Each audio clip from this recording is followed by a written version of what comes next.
Jika saya egois, mungkin saya akan bersorak gembira karena hampir 2 tahun saya bicara tentang nasab dan di posisi menyatakan bahwa Kiai Haji Imaduddin itu teorinya atau tesisnya itu tidak sesuai dengan kaidah nasab manapun.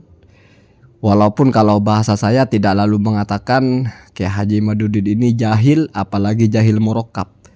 Tetapi saya hanya mengatakan Kiai Haji Imaduddin itu memang membuat teori sendiri.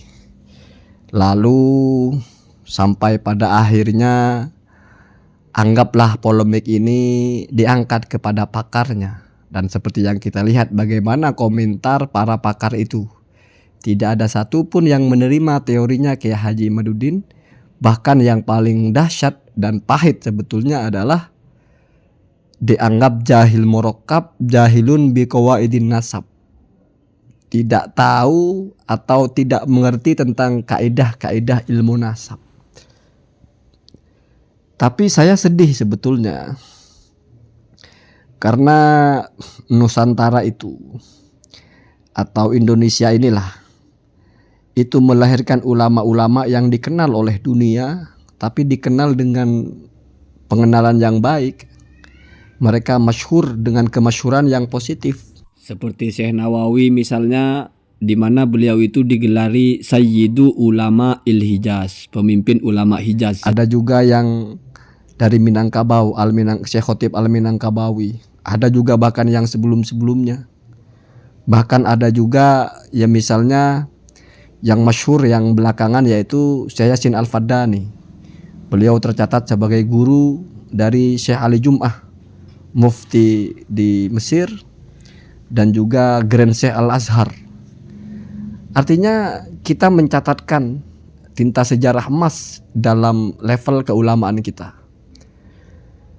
Bahkan mungkin bukan hanya dalam keilmuan, dalam beberapa hal misalnya B.J. Habibie atau banyak rekor-rekor, tapi saya fokus bicara tentang agama. Nama-nama ulama kita itu diperhitungkan di dunia. Karya-karyanya juga demikian. Misalnya Syekh Ihsan Al-Jampesi. Bahkan ada juga Hasyiah At-Turmusi. Itu kitab hasyiah yang tebal sekali, yang dikenal masyhur di seluruh dunia. Bukan hanya klaim karyanya sudah ditulis sudah dibaca di seluruh dunia, tapi memang nyata. Bahkan penerbitnya pun bukan penerbit Indonesia. Bukan lokal lah bahasanya. Lalu lama setelah itu muncul Hadratus Syekh. Beliau itu dikenal sebagai Hadratus Syekh bukan oleh kita saja, tapi ketika di Arab juga demikian dikenalnya. Penguasaannya kepada hadis, yaitu muassis NU. Banyak sekali ulama-ulama kita itu yang top, yang masyhur, yang direportase oleh ulama-ulama yang lain mancanegara, yang memiliki guru dan murid yang bersambung dengan misalnya yang mengarang Hasyiah I'anatul Thalibin. Artinya kita top lah. Ada pepatah mempertahankan lebih sulit daripada meraih, ternyata benar. Setelah itu semakin ke sini sudah jarang sekali, bahkan nyaris tidak ada lagi ulama kita yang bisa menancapkan tonggak sebagaimana sudah pernah ditancapkan oleh pendahulunya. Kita belum lagi mendengar sekarang ada ulama kita yang masyhur di dunia internasional sebagai ulama, entah di satu kepakaran ilmu, entah di bidang hadis, entah di bidang fikih, entah di bidang tafsir. Lalu muncul sekarang Kiai Haji Imaduddin Utsman Al-Bantani, di mana masyhur di sini, tapi ketika diterawang dari kacamata ulama internasional, itu yang muncul celaan. Jahil murakkab, yudha'u fi safil majanin. Ini menyakitkan sebetulnya kalau kita mau menyadari ilmu itu bukan seperti orang goreng ikan, bukan seperti orang masak tahu, bukan seperti orang ngiris kangkung, di mana bebas suka-suka kamu. Mau ngiris tahu bentuk love, mau bentuk segitiga, mau bentuk kotak, bebas. Tapi kalau sudah mengempu satu ilmu, entah fikih, entah tauhid, entah akidah akhlak, entah sejarah atau ilmu nasab, itu ada hal-hal di situ yang harus dipatuhi. Ada anasir-anasirnya, Ada masodirnya, ada sumber-sumbernya. Nggak bisa kita tiba ujuk-ujuk buat teori sendiri lalu menyalahkan semua orang, akan ditertawakan. Ya kalau ditarik ke lebih sedihnya lagi adalah kita tidak berhasil. Ya anggaplah orang-orang yang dari awal mengkritik Kiai Imaduddin itu berarti mereka gagal meyakinkan Kiai Imaduddin bahwa Kiai Imaduddin itu keliru. Sebetulnya kalau Kiai Imaduddin mau sejak awal berdiskusi, mau sejak awal berdebat, tidak harus sampai seperti ini kejadiannya gitu loh. Tidak sampai harus ada klaim, ada ucapan dari ulama yang memang nasabah, yang nulis kitab dan kitabnya dipakai oleh Kiai Imad. Kalau Kiai Imad itu atau orang seperti itu jahil murakkab, mestinya nggak perlu terjadi itu. Seandainya Kiai Imaduddin sejak awal itu sudah menarik pendapatnya, sudah menganulir gitu. Atau seandainya sejak awal sudah mengatakan bahwa saya tidak ikut kitab nasab. Tapi kenyataannya kan enggak, tetap masih nyari-nyari kitab nasab. Artinya seolah-olah mau memasangkan diri sesuai dengan standar ilmu nasab. Kitab itu kan benda mati Pak, tidak bersuara. Ketika kita bacakan mungkin orang tidak percaya. Oh siapa tahu cara bacanya salah.